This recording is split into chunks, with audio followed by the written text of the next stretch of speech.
अस्सलामुअलैकुम। Welcome back to my channel English language lens. आज हमारा टॉपिक थर्ड कंडीशनल सेंटेंसेस हैं। इस वीडियो में मैं आपको बताऊंगी कि हम थर्ड कंडीशनल सेंटेंसेस का इस्तेमाल क्यों करते हैं और इनका इस्तेमाल किस तरह से किया जाता है। इसके साथ साथ मैं आपको ये भी बताऊंगी कि थर्ड कंडीशनल सेंटेंसेस का इस्तेमाल करते हुए आप नेगेटिव, पॉजिटिव और इंट्रोगेटिव सेंटेंसेस को किस तरह से फॉर्म कर सकते हैं। और इसके साथ साथ मैं कुछ रियल लाइफ एग्जाम्पल्स देकर आपको थर्ड कंडीशनल सेंटेंसेस को समझाने की कोशिश करूंगी। तो सबसे पहले बात करते हैं कि हम थर्ड कंडीशनल सेंटेंसेस का इस्तेमाल क्यों करते हैं। हम थर्ड कंडीशनल सेंटेंसेस का इस्तेमाल तब करते हैं जब हमें बताना होता है कि पास्ट में यानी कि गुजरे हुए कल में कोई काम नहीं हुआ, इसीलिए उसका क्या असर पड़ा। यानी कि थर्ड कंडीशनल सेंटेंसेस का इस्तेमाल हम अपने पछतावे, अपने रिग्रेट्स को बयान करने के लिए करते हैं। इसको आप इस तरह से समझिए कि माजी में कोई भी काम अब हो चुका है, अब वो बदल नहीं सकता है, अब वक्त गुजर चुका है। अब आप उसके बारे में बात करना चाह रहे हैं कि वो काम अगर ऐसा नहीं हुआ होता तो फिर ये ना उसका रिजल्ट निकलता, अगर ये चीज ऐसे हो गई होती तो उसका रिजल्ट ये निकला होता। मैं आगे चल के इसकी एग्जाम्पल्स दूंगी तो आपको ये और अच्छी तरह से समझ में आ जाएगा। फिलहाल हम बात करते हैं कि किस तरह से आप थर्ड कंडीशनल सेंटेंसेस का इस्तेमाल करते हुए पॉजिटिव सेंटेंसेस को फॉर्म कर सकते हैं। तो इसका फॉर्मूला कुछ ऐसा होता है कि आपने सबसे पहले इफ का इस्तेमाल करना है और उसके बाद फिर पास्ट परफेक्ट टेंस का इस्तेमाल करना है। पास्ट परफेक्ट टेंस के अंदर हम सबसे पहले सब्जेक्ट का इस्तेमाल करते हैं, उसके बाद फिर हेड का इस्तेमाल करते हैं और उसके बाद फिर पास्ट पार्टिसिपल यानी कि वर्ब की थर्ड फॉर्म का इस्तेमाल करते हैं। अगर आपको नहीं पता है कि हम पास्ट परफेक्ट टेंस का इस्तेमाल क्यों करते हैं, कैसे करते हैं और इनके नेगेटिव, पॉजिटिव और इंट्रोगेटिव सेंटेंसेस को किस तरह से फॉर्म करते हैं, तो आप मेरे चैनल पे जाके देख सकते हैं, मैंने इसको डिटेल में समझाया हुआ है। तो यहाँ पर आपका जो पहला क्लॉज है वो इफ के साथ पास्ट परफेक्ट टेंस हो जाएगा और उसके बाद फिर दूसरे क्लॉज में आपने वुड हैव का इस्तेमाल करना है और उसके साथ पास्ट पार्टिसिपल का इस्तेमाल करना है यानी कि वर्ब की थर्ड फॉर्म का इस्तेमाल करना है।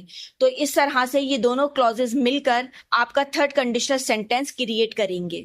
यहाँ पर मैं इसकी कुछ एग्जांपल्स आपको देती हूँ ताकि आपको अच्छी तरह से समझ में आ जाए कि हम थर्ड कंडीशनल सेंटेंसेस का इस्तेमाल क्यों करते हैं और किस तरह से हम इसे पॉजिटिव सेंटेंसेस में बोल सकते हैं या फिर लिख सकते हैं। तो जैसे कि मैंने आपको बताया कि हम थर्ड कंडीशनल सेंटेंसेस का इस्तेमाल रिग्रेट्स यानी कि पछतावों को बताने के लिए करते हैं।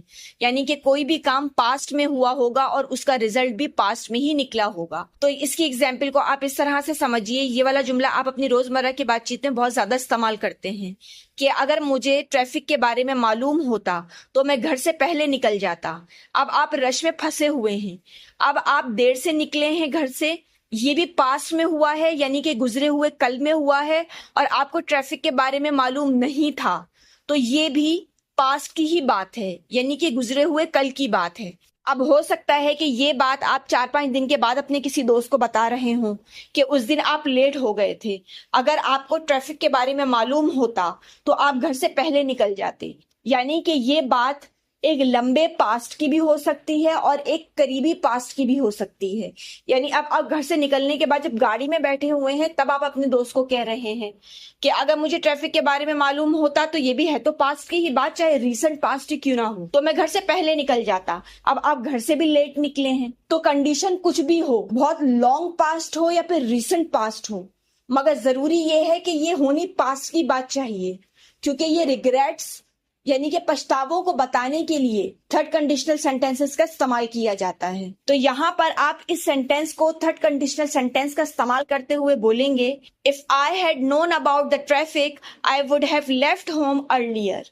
अब यहाँ पर जो पहला वाला आपका क्लॉज है, अगर मुझे ट्रैफिक के बारे में मालूम होता, तो यहाँ पर आपने पहले क्लॉज में इफ के साथ पास्ट परफेक्ट टेंस का इस्तेमाल किया है। यानी कि सबसे पहले आपने इफ का इस्तेमाल किया, उसके बाद फिर आपने सब्जेक्ट आई का इस्तेमाल किया और फिर हेड का इस्तेमाल किया। फिर मुझे मालूम होता या कोई भी चीज जानना तो फिर नोन, ये नो की थर्ड फॉर्म है नोन। उसके बाद फिर आपने ऑब्जेक्ट का इस्तेमाल किया अबाउट द ट्रैफिक। तो इस तरह से ये आपका क्लॉज बना, if I had known about the traffic. और फिर जैसे कि मैंने आपको बताया दूसरे क्लॉज में आपने सब्जेक्ट के साथ वुड हैव का इस्तेमाल करना है और यहाँ पर भी वर्ब की थर्ड फॉर्म का इस्तेमाल करना है। तो आपने सब्जेक्ट आई का इस्तेमाल किया, फिर वुड हैव का इस्तेमाल किया, उसके बाद फिर घर से पहले निकल जाता, लेफ्ट। तो यहाँ पर भी लीव की थर्ड फॉर्म लेफ्ट का इस्तेमाल किया। और उसके बाद फिर आपने यहाँ पर ऑब्जेक्ट का इस्तेमाल किया होम, और फिर एक टाइम पीरियड मेंशन किया अर्लियर, पहले या फिर जल्दी निकल जाता। तो इस तरह से आपका सेंटेंस बना, if I had known about the traffic I would have left home earlier. यानी कि अगर मुझे ट्रैफिक के बारे में मालूम होता तो मैं घर से पहले निकल जाता। यहाँ पर इसकी एक और एग्जाम्पल को समझिए। आप कहना चाहते हैं कि अगर वो वक्त पर पहुंचे होते तो उन्होंने पूरा शो देखा होता। अब वो देर से पहुंचे हैं, ये भी पास्ट की बात है, और उन्होंने पूरा शो नहीं देखा, ये भी पास्ट की बात है। तो अब आप यहाँ पर ये बता रहे हैं कि अगर वो वक्त पर पहुंचे होते, जो कि वो नहीं पहुंचे हैं। अब आप यहाँ पर इमेजिन कर रहे हैं कोई ऐसी चीज पास्ट की जो हुई तो कुछ और है, लेकिन आप इमेजिन कर रहे हैं कि अगर वो ऐसे नहीं हुई होती और वो ऐसे हुई होती तो उसका रिजल्ट क्या निकलता। यानी कि उन्होंने पास्ट में शो पूरा नहीं देखा, लेकिन अगर वो वक्त पर पहुंच जाते तो वो पूरा शो देख लेते। तो इसीलिए हमने यहाँ पर थर्ड कंडीशनल सेंटेंस का इस्तेमाल किया है। तो यहाँ पर आप इसका इस्तेमाल करते हुए इस सेंटेंस को बोलेंगे, if they had arrived on time they would have seen the entire show. यानी कि अगर वो वक्त पर पहुंचे होते तो उन्होंने पूरा शो देखा होता। अब ये एक रिग्रेट है, एक पछतावा है जिसे आप बता रहे हैं। तो यहाँ पर भी आपने सबसे पहले वाले क्लॉज के अंदर इफ के साथ पास्ट परफेक्ट टेंस का इस्तेमाल किया है, और उसके बाद फिर दूसरे क्लॉज में वुड हैव के साथ वर्ब की थर्ड फॉर्म का इस्तेमाल किया है। यानी कि सबसे पहले इफ का इस्तेमाल किया, फिर सब्जेक्ट दे का इस्तेमाल किया, फिर हैड का इस्तेमाल किया, फिर पहुंचना काम है, वर्ब है, अराइव उसकी थर्ड फॉर्म अराइव्ड का इस्तेमाल किया, और फिर यहाँ पर भी एक टाइम पीरियड मेंशन किया ऑन टाइम, वक्त पर। तो इस तरह से ये आपका पहला क्लॉज बना, if they had arrived on time.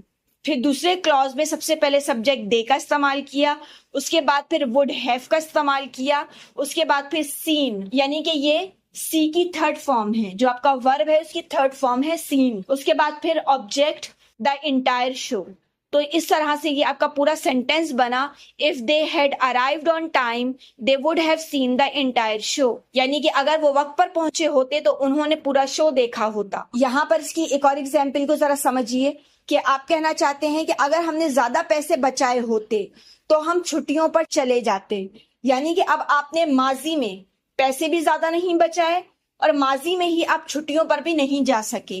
अब ये आपका पछतावा है जिसे आप अपने आज में बयान कर रहे हैं। जो रिजल्ट निकला है वो भी पास्ट का है, यानी कि गुजरे हुए कल का है, और जो एक्शन हुआ है पैसे नहीं बचाने का वो भी पास्ट में ही हुआ है। तो इसीलिए यहाँ पर आपने थर्ड कंडीशनल सेंटेंस का इस्तेमाल करते हुए इस जुमले को कहना है, if we had saved more money we could have gone on vacation. तो यहाँ पर भी पहले क्लॉज के अंदर आपने इफ के साथ पास्ट परफेक्ट टेंस का इस्तेमाल किया है, यानी कि सबसे पहले सब्जेक्ट वी का इस्तेमाल किया है, फिर हैड का इस्तेमाल किया है, फिर पैसे बचाना सेव उसकी थर्ड फॉर्म सेव्ड का इस्तेमाल किया है, उसके बाद फिर मोर मनी आपका ऑब्जेक्ट है, यानी कि ज्यादा पैसे। तो इस तरह से ये आपका पहला क्लॉज बना, if we had saved more money.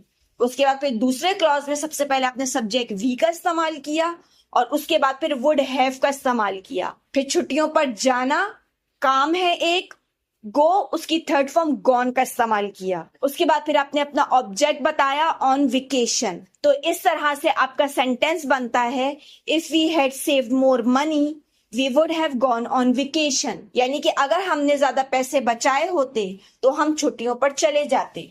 तो अब बात करते हैं कि किस तरह से आप थर्ड कंडीशनल सेंटेंस का इस्तेमाल करते हुए नेगेटिव सेंटेंसेस को फॉर्म कर सकते हैं, यानी कि इनकारिया जुमलों को बना सकते हैं। तो यहाँ पर इसका फॉर्मूला भी सेम वैसा ही होगा, सिर्फ थोड़ा सा फर्क है। यहाँ पर भी आपने पहले क्लॉज के अंदर इफ के साथ पास्ट परफेक्ट टेंस का इस्तेमाल करना है, और दूसरे क्लॉज में वुड के बाद आपने नॉट का इस्तेमाल करना है, क्योंकि जैसे मैंने बताया कि ये इनकारिया जुमले हैं। और उसके बाद फिर आपने हैव का इस्तेमाल करना है, और उसके बाद यहाँ पर भी आपने वर्ब की थर्ड फॉर्म यानी कि पास्ट पार्टिसिपल का इस्तेमाल करना है। यहाँ पर इसकी भी कुछ एग्जाम्पल्स देखते हैं ताकि ये आपको अच्छी तरह से समझ में आ जाए। तो इसकी एग्जाम्पल को आप इस तरह से समझिए कि आप कहते हैं, अगर इसने दरवाजा बंद करना ना भूला होता तो चोर दाखिल ना होता। यानी कि घर में चोरी हो चुकी है और अब यहाँ पर पछतावे का इजहार किया जा रहा है कि अगर उसने दरवाजा बंद करना ना भूला होता, यानी कि माजी में कोई काम जो कि हो चुका है अब अगर वो ना हुआ होता यानी कि ये एक हाइपोथेटिकल सिनेरियो के बारे में बात हो रही है कि अगर वो चीज ऐसे ना हुई होती बल्कि ऐसे हो गई होती तो उसका रिजल्ट ये नहीं निकलता बल्कि उसका रिजल्ट कुछ और निकलता। यानी कि अभी तो चोर अंदर दाखिल हो गया, लेकिन अगर वो नहीं भूली होती तो चोर अंदर दाखिल ना होता। तो इसीलिए यहाँ पर आपने थर्ड कंडीशनल सेंटेंस का इस्तेमाल करते हुए इस जुमले को कहना है, if she hadn't forgotten to lock the door the thief wouldn't have entered. अब यहाँ पर आपने पहले वाले क्लॉज के अंदर इफ के साथ पास्ट परफेक्ट टेंस का इस्तेमाल किया है, लेकिन नेगेटिव फॉर्म में। यानी कि सबसे पहले शी का इस्तेमाल किया है, फिर हेड का इस्तेमाल किया है और उसके बाद फिर नॉट का इस्तेमाल किया है, और फिर भूलना फॉरगेट, उसकी थर्ड फॉर्म फॉरगॉटन का इस्तेमाल किया है।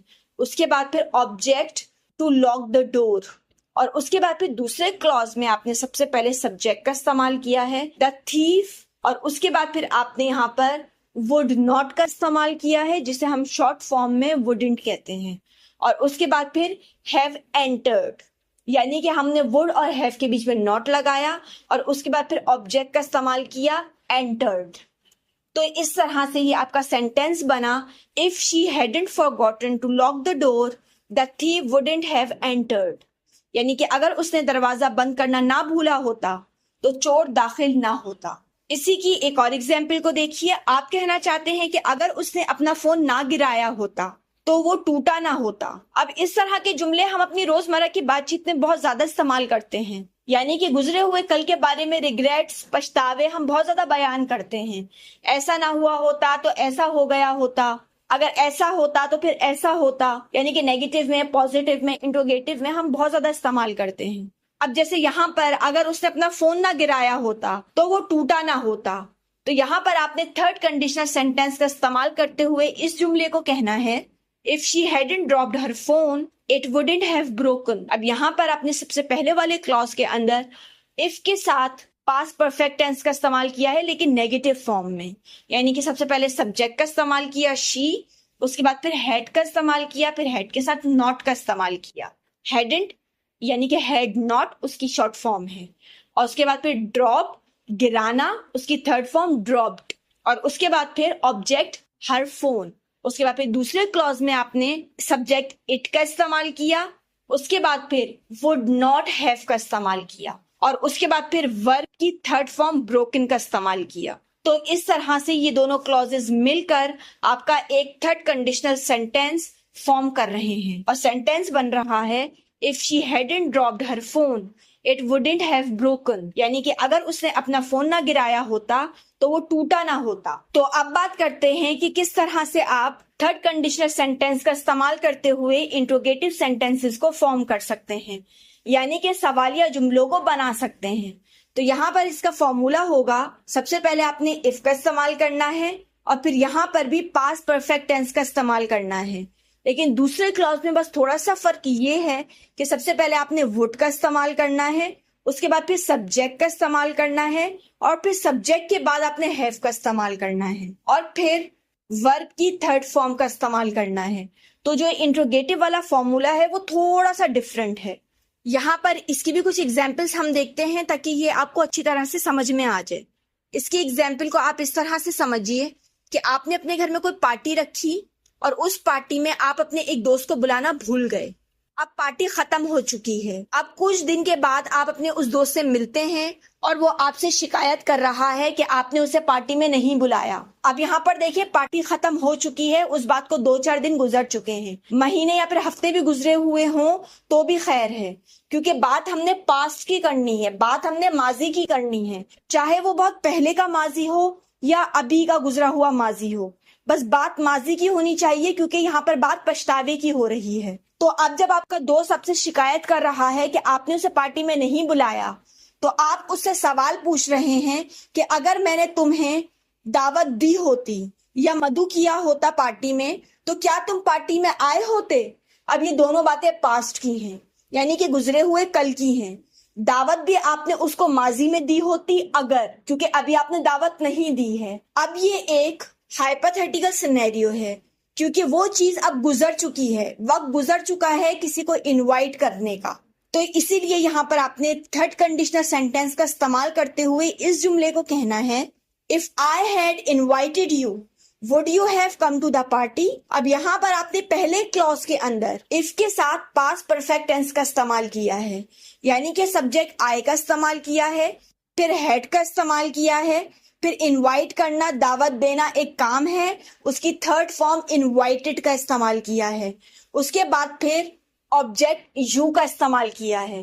तो इस तरह से आपका पहला क्लॉज बना if I had invited you. उसके बाद फिर आपने सवाल पूछा है would you have come to the party, क्योंकि पहले वाले क्लॉज के अंदर आपने एक सिनेरियो बताया है कि अगर ऐसा हुआ होता तो क्या ऐसा होता। अब ये आप रिजल्ट पूछ रहे हैं गुजरे हुए कल के बारे में कि क्या गुजरे हुए कल में ये रिजल्ट निकलता। तो यहां पर आपने सबसे पहले वुड का इस्तेमाल किया है, उसके बाद फिर सब्जेक्ट यू का इस्तेमाल किया है, उसके बाद फिर हैव का इस्तेमाल किया है, फिर आना एक काम है, उसकी थर्ड फॉर्म भी कम ही होती है, कम की, क्योंकि कम, केम, कम। तो यहाँ पर आपने थर्ड फॉर्म का इस्तेमाल किया हुआ है कम। उसके बाद फिर ऑब्जेक्ट का इस्तेमाल किया है टू द पार्टी। तो इस तरह से ये आपका सेंटेंस बनता है if I had invited you would you have come to the party, यानी कि अगर मैंने तुम्हें मदु किया होता, यानी कि तुम्हें दावत दी होती, तो क्या तुम पार्टी में आए होते। इसी की एक और एग्जाम्पल को समझिए। आप पूछना चाहते हैं कि अगर उसने मशवरा सुना होता तो क्या उसने मुख्तलिफ फैसला किया होता, यानी कि यहाँ पर भी बात आप देखिए माजी की हो रही है, गुजरे हुए कल की हो रही है। यानी कि मशवरा उसने अगर माजी में सुना होता, यानी कि अभी उसने मशवरा नहीं सुना है, अगर उसने माजी में सुना होता तो क्या उसने फैसला मुख्तलिफ किया होता, यानी कि जो फैसला उसने अभी किया हुआ है वो माजी में उसने मुख्तलिफ किया होता।